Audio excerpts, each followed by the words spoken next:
پشتو موسیقی کا شہنشاہ کہلانے والے آلے موسیقی رباب یا رباب کا استعمال وقت کے ساتھ ساتھ کم ہوتا جا رہا ہے۔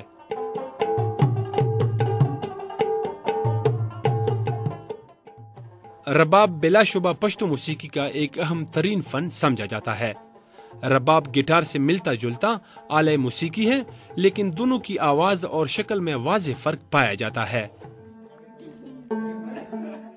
رباب کی 3 قسمیں ہوتی ہیں۔ بڑے سائز کا رباب 22 چھوٹے اور بڑے تاروں پر مشتمل ہوتا ہے، جبکہ درمیانے اور چھوٹے سائز کے رباب 19 اور 18 تاروں پر مشتمل ہوتے ہیں۔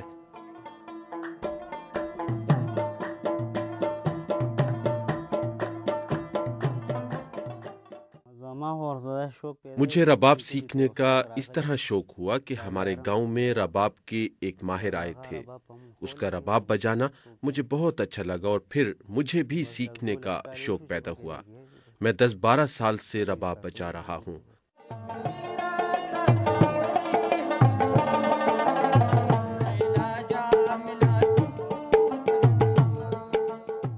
حجروں اور بیٹھکوں میں منعقد کی جانے والی رباب کی یہ عوامی محفلیں اس ساز کی مقبولیت میں اہم کردار ادا کرتی رہی ہیں، لیکن گزشتہ کچھ عرصہ سے یہ پروگرامات نہ ہونے کے برابر ہے اور شاید اسی وجہ سے رباب کی سر بھی ماند پڑ رہے ہیں۔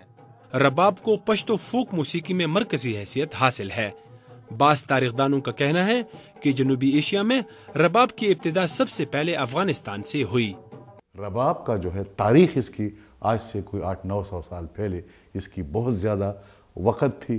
ہم نے اس کو 1935 میں اس کو استعمال کیا فلم میں پہلی بار، اور وہ بھی رفیق غزنوی جو انڈیا اور پاکستان کا مشہور، جس نے اس ساز کو استعمال کیا۔ مختلف تاروں کے ساز میں سے اس کو ہمارے پورے ریجن میں یہ سازوں کا بلکہ فوک کا بادشاہ بھی کہا جاتا ہے۔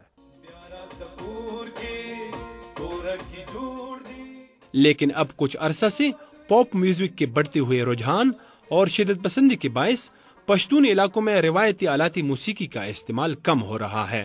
اکیڈمیز کی بات اگر آپ کرتے ہیں تو میں نہیں سمجھتا ہوں کہ کوئی پروفیشنل اکیڈمیز تھی۔